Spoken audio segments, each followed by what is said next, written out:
अस्सलाम वालेकुम। आप देख रहे हैं खुर्रम शहज़ाद एक्सक्लूसिव। आज हम बात करेंगे एक मार्च के बारे में जो कि इस्लामाबाद से शुरू हुआ है और लाहौर जा रहा है।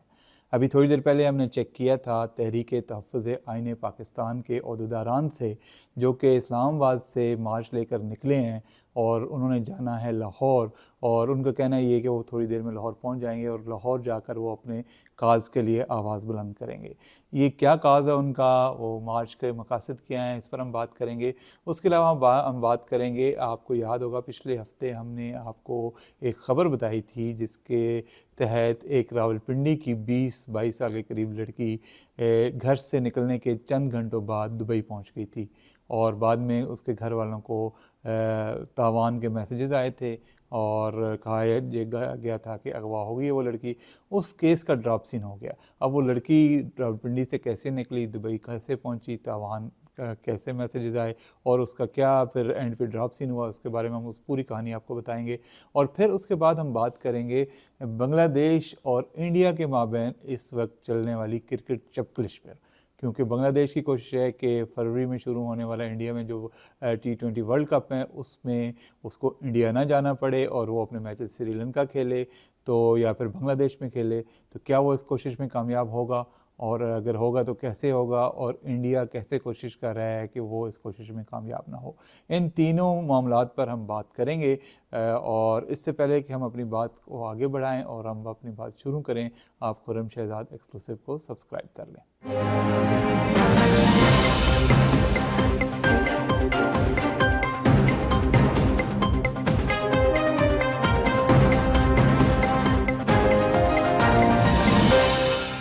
जी जनाब, आज तहरीक तहफ़्फ़ुज़ आइन पाकिस्तान के कायदीन जनाब महमूद खान अचकज़ई साहब और अल्लामा राजा नाज़र अब्बास साहब, जो इस वक्त पाकिस्तान तहरीक इंसाफ के इत्तेहादी हैं, उन्होंने इमरान खान की कॉल स्ट्रीट मूवमेंट के बारे में जो उन्होंने दी थी उसको आगे बढ़ाने के लिए आज सुबह इस्लामाबाद से लाहौर की तरफ एक मार्च का आगाज़ किया था। और उनके इस मार्च का मकसद ये था कि वो GT रोड से जाकर लोगों में आगाही फैलाएं कि स्ट्रीट मूवमेंट क्या शुरू करने वाली है तहरीक तहफ़्फ़ुज़ आइन पाकिस्तान और पाकिस्तान तहरीक इंसाफ, और फिर जाकर लाहौर लोगों को वो मोबिलाइज़ करें। तो हुआ कुछ यूँ कि सुबह जब यहाँ से उनकी गाड़ियों का काफ़िला एक निकला तो तकरीबन हमें बताया गया कि 40 के करीब उनकी गाड़ियाँ थीं जो यहाँ से निकली हैं। और वो जब जेलम के करीब पहुंची तो उन पर शदीद पथराव किया गया और उनके शीशे तोड़े गए। कुछ इतलात ये भी आ रही हैं कि गुजरात के करीब भी उन पर पथराव हुआ और शीशे तोड़े गए और काफ़ी ज़्यादा गाड़ियों को नुकसान पहुंचाया गया। रस्ते में उन पे ज़ाहिर कारकुनों को रोका भी गया। मुतअद्दिद मकामात पर पंजाब पुलिस तैनात थी जो कि उनको रोक रही थी। और जो हमारे पास फीड आ रही है सोशल मीडिया से, उसमें एक आध पेट्रोल पंप पे अल्लामा साहब नमाज़ पढ़ने गए तो उनको नमाज़ भी नहीं पढ़ने दी गई और पुलिस ने कहा जी आपकी नमाज़ हो गई, आप चलते बने यहाँ से। और फिर एक मौका ऐसा आया कि जब गाड़ियों पर बहुत ज़्यादा पथराव हुआ और शीशे तोड़े गए तो वो अल्लामा साहब और महमूद अचकज़ई नीचे उतरे। उनका जी हम पैदल ही जाएंगे, लेकिन फिर पुलिस ने मिन्नत समाजत करके उनको गाड़ियों में सवार किया क्योंकि ज़ाहिर उनको सिक्योरिटी का मसला था, सिक्योरिटी थ्रेट भी बन सकता था अगर वो पैदल चले जाते। तो फिर सियालकोट में रेहाना डार साहिबा को रोका गया, उन्होंने भी पैदल चलने की कोशिश की लेकिन बाद में यकीनन तौर पर वो किसी गाड़ी में बैठ गई होंगी। लेकिन एक मौका पर पुलिस ने उनको रोका और आगे जाने से उनकी गाड़ी को रोक दिया, जिसके बाद वो पैदल रवाना हुई। तो ये मुख्तलिफ मकामात पर उनकी मार दाड़ और कुछ मामला होते रहे हैं, जिससे एक मरतबा फिर जो पंजाब पुलिस है उसने बज़ाहिर एक बेज़रर काफ़िले को ख़बरें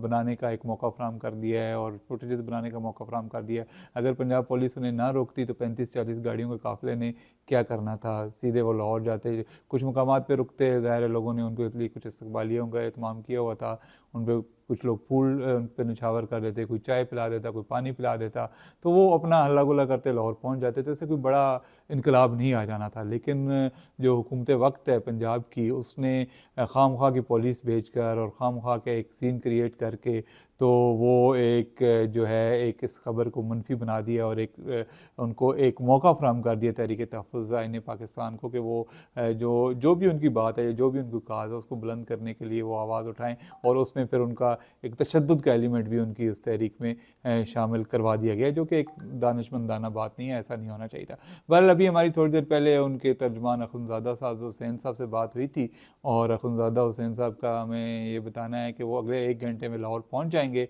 और उसके बाद वो सीधे ज़मान पार्क जाएंगे और वहाँ जाकर वो मीडिया से बात करेंगे और अपने अगले लाए अमल का ऐलान करेंगे। कल उन्होंने लाहौर की मस्जिद शुहदा में जुम्मतुल मुबारक की नमाज़ पढ़नी है, और उन्होंने अपनी पार्लिमानी पार्टी से मुलाकात भी करनी है, और उसके अलावा वो लाहौर के मुख्तलिफ़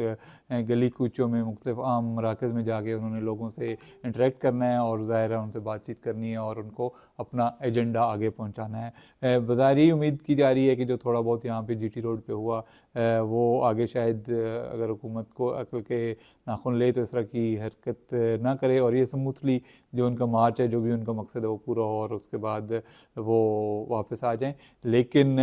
लगता ये नहीं है कि शायद हुकूमत इस पर इत्तफाक़ कर ले। अगर आज उन्होंने तंग किया है तो हो सकता है लाहौर में भी वो जगह जगह उनको रोकने की कोशिश करें, जो कि अगेन एक दानिशमंदाना हरकत नहीं होगी। और हुकूमत पंजाब को चाहिए कि इस मार्च को के शुरा, जो कि कोई बहुत ज़्यादा तादाद में नहीं है, ये चंद दर्जन लोग हैं, और जो भी इनके कायदीन हैं, कुछ उनके साथ जो लोग हैं वो शामिल हैं इसमें, कोई बड़ी अवामी काफ़िले इसके साथ शामिल नहीं है, तो इसलिए इसको ना डिस्टर्ब किया जाए, ना तंग किया जाए, तो ये खुद ही फेड आउट हो जाएगा। लेकिन हमारे यहाँ जब लोग इक़्तिदार में होते हैं तो अक्ल दानिश की बातें उनको अच्छी नहीं लगती, और वो अपनी पावर जो मसल है वो मुसलसल शो करना चाहते हैं। तो इसमें भी यही लग रहा है कि कल शायद कुछ और शो ऑफ पावर हो या कुछ हल्ला गुल्ला मज़ीद लाहौर में हो, तो उसमें हम देखेंगे क्या होता है कल, और उस पर भी हम बात करेंगे दोबारा से कल, और जो भी अपडेट्स होंगी आपके साथ शेयर करेंगे। अभी हम बात करते हैं जो गुज़श्ता हफ्ते हमने आपके साथ एक कहानी बयान की थी रावलपिंडी की एक 20-22 साल लड़की की, जिसके बारे में कहा गया था कि वो घर से दवाइयाँ लेने के लिए निकली थी, और चंद घंटों बाद उसके नंबर से, व्हाट्सएप नंबर से उसके घर वालों को मैसेज आया था कि अगर आपको अपनी लड़की चाहिए तो आप 2 करोड़ रुपए का बंदोबस्त करें। लेकिन उस वक्त पर फिर जब पुलिस इसने तफ्तीश शुरू की और फिर जब पूरी कहानी खुली, तो अब पुलिस ने ये केस डिसमिस कर दिया है इस बुनियाद पर कि जो पुलिस के जो तफ्तीश करने वाले एहलकार थे इस केस के, ये बेसिकली रावलपिंडी के न्यू अफजल टाउन का वाक़या था, और उसके जो मुतलका थाने के जो पुलिस एहलकार थे उन्होंने उस लड़की तक रसाई हासिल की और उससे बातचीत की। तो लड़की ने उन्हें बताया जी कि वो ये जो FIR है ये झूठी है। बेसिकली 30 दिसंबर को लड़की का नाम हम नहीं बताना चाह रहे, ज़ाहिर है हर किसी की प्राइवेसी होती है, तो उनके भाई सैयद ज़िया रहमान ने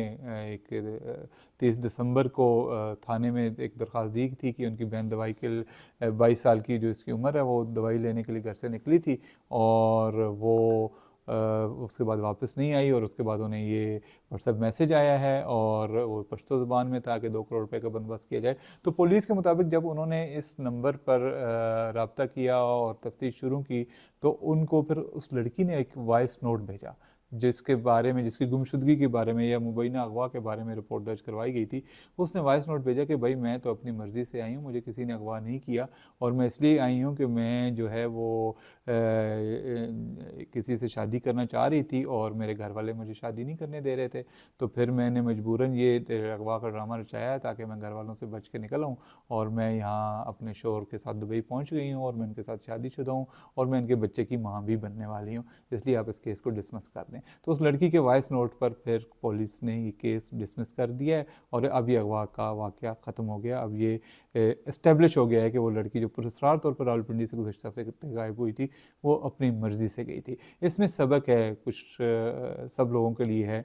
बच्चों के लिए भी है, वालिदैन के लिए भी है, कि वो उनके दरमियान का रिश्ता इतना गहरा होना चाहिए कि बच्चों को इस तरह के ड्रामे ना रचाने पड़ें, और वालिदैन को बच्चों को समझना चाहिए और अपनी मर्ज़ी मुसल्लत नहीं करनी चाहिए, और एक दूसरे के साथ मिलजुल कर फैसले करने चाहिए, और एक दूसरे की का ख्याल रखना चाहिए। बहरहाल ये हमारे जो माशरती और समाजी मसाइल हैं, ये बहुत सारे इस तरह के वाक़यात होते हैं और होते रहते हैं। उसमें बाज़ औक़ात कोई इंटरेस्टिंग चीज़ें हो जाती हैं, बाज़ औक़ात कुछ अफसोसनाक चीज़ें हो जाती हैं जिसके असरात जो है इंसानों की ज़िंदगियों पर मुरतब होते हैं। तो ये भी उनमें से एक वाक़या था जिसका पुलिस ने एक हल निकाला, और अब इसके जो एक बज़ाहिर एक अगवा की पुरस्कार दास्तान लग रही थी उसको उन्होंने हल कर लिया है, और अभी उन्होंने बताया कि अगवा की कोई पुरस्कार दास्तान नहीं थी, जो मुग़विया थी वो अपनी मर्ज़ी से गई थी।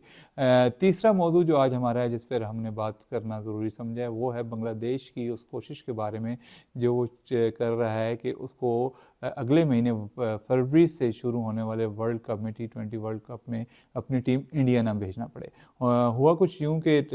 बांग्लादेश के एक सीनियर खिलाड़ी हैं मुस्तफ़िज़ुर रहमान, जिनको कलकत्ता राइडर्स के शाहरुख खान ने हायर किया था, और वहाँ पर इंतहा पसंदों की धमकियों के बाद फिर उनको बांग्लादेश से इंडिया आने की इजाज़त नहीं मिली IPL खेलने के लिए। और उसके बाद फिर बांग्लादेश क्रिकेट बोर्ड ने ICC को कहा कि अगर हमारा एक खिलाड़ी वहाँ पे महफूज नहीं है इंडिया में, तो हमारी पूरी टीम कैसे महफूज रह सकती है। लिहाजा अगले महीने से जो शुरू हो रहा है वर्ल्ड कप इंडिया और श्रीलंका में, उसमें पाकिस्तान की तरह हमें भी श्रीलंका में मैच खेलने दिए जाए,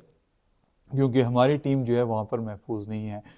इसमें वाज़ह है कि पाकिस्तान पहले ही श्रीलंका में अपने मैचेस खेल रहा है, क्योंकि इंडिया ने पाकिस्तान का बायकॉट कर रखा है। इंडिया पाकिस्तान के साथ खिलाड़ियों के ताल्लुकात ख़त्म करना चाहता है, और इंडिया पाकिस्तान नहीं आना चाहता, जिसके बदले में अब पाकिस्तान भी इंडिया नहीं जाता। और पहले जो चैम्पियंस ट्रॉफी हुई थी उसमें भी पाकिस्तान ने अपने सारे मैचेस दुबई खेले थे, तो अभी भी वर्ल्ड कप के मैचेस भी पाकिस्तान श्रीलंका में खेल रहा है। तो इसी तर्ज पर बांग्लादेश ने कहा कि भाई हमें भी श्रीलंका में मैचेस खेलने दिए जाएँ। इसके जवाब में ICC ने बांग्लादेश क्रिकेट बोर्ड को एक ख़त लिखा और उनका जी कि आप वजाहत करें कि आपको कौन से सिक्योरिटी खतरात हैं, क्यों आप नहीं खेलना चाह रहे, कौन सी ऐसी क़यामत आ गई है कि भाई आप इंडिया में नहीं खेलना चाह रहे। और आपको पता है कि ICC पर भी इंडिया का ही गलबा है, इंडिया हर उसके डिसीजन पावर में ज़्यादातर रोल जो इंडिया को होता है, तो ज़ाहिर है वो इंडियन लॉबी है और उससे मुतासर है ICC, उसके बल्कि उसके ज़ेर नगी है ICC। तो उन्होंने वो कोशिश करेंगे कि बांग्लादेश को खेलने पर मजबूर किया जाए। पाकिस्तान का इशू तो थोड़ा बड़ा है, तो बांग्लादेश को वो दबाने की कोशिश करेंगे, और उनकी कोशिश होगी कि वो बांग्लादेश इंडिया में ही अपने मैचेस खेले। लेकिन बांग्लादेश ने भी घुटने नहीं टेके, वो भी खड़ा है अभी तक। उन्होंने जवाबी ख़त लिखा है ICC के, और उन्होंने बताया कि हमें ये खतरात हैं और इसलिए हम इंडिया में नहीं खेलना चाहते। अब जब बांग्लादेश का जवाबी ख़त गया है, तो इस पर अब ये बात होना शुरू हो गई है कि भाई जो पाकिस्तान इंडिया का मैच होता है उससे तो इतना बड़ा रेवेन्यू इकट्ठा होता है कि ICC अफोर्ड ही नहीं कर सकती इस मैच के ना करवाने में। अगर एक मैच ने पाकिस्तान इंडिया का शेड्यूल नहीं होगा तो ICC उसका नुकसान अगले कई सालों तक बर्दाश्त करता रहेगा। लेकिन बांग्लादेश के मैच से कोई इतना बड़ा रेवेन्यू नहीं होता, और अगर बांग्लादेश वर्ल्ड कप का बायकॉट भी कर देता है तो ICC की कोई बड़ी परवाह नहीं होगी, बल्कि उल्टा बांग्लादेश को बहुत ज़्यादा माली नुकसान होगा। तो इसलिए बांग्लादेश की इस वक्त जो पोजीशन है वो बड़ी क्रिटिकल है। अगर बांग्लादेश को मजबूर किया जाता है कि इंडिया में वो मैचेस खेले, तो या तो फिर उन्होंने को अपने पॉइंट्स देने पड़ेंगे, या फिर वो ये है कि उनको आमदनी से हाथ धोना पड़ेगा। तो अब ये बांग्लादेश एक बड़ी क्रिटिकल सिचुएशन में आ गया। लेकिन बांग्लादेश खड़ा है अभी, उनका जी भाई जो भी है, हम अपने हमारे जो खिलाड़ियों की सिक्योरिटी है उससे आगे हमें कुछ भी नहीं है, और हम इस पर आर्गू करेंगे ICC से, और हम अपना केस आखिरी हद तक लेके जाएंगे और लड़ेंगे, और हमारी पूरी कोशिश होगी कि हम इंडिया ना जाएं और अपने मैचेस श्रीलंका में ही खेलें। तो इस पे आने वाले दिनों में हमें पता चलेगा कि इसका फ़ैसला क्या होता है। लेकिन एक बात तो तय है कि इस मामले का फ़ैसला जो भी हो, बांग्लादेश खेले ना खेले, श्रीलंका में खेले या मजबूर हो जाए इंडिया में खेलने पर, इससे एक चीज़ वाज़ेह हो गई है कि अब जो इंडिया की जो एक मुतस्सबाना रवैया था ना, वो पूरी दुनिया पर खुल के सामने आ गया। और उसमें एक बांग्लादेश और पाकिस्तान के अलावा एक और चीज़ बड़ी जो हो रही है, 5 ममालिक हैं ICC के जो मेंबर कंट्रीज़ हैं, जिन्होंने ICC को दरख्वास्त दी है कि वो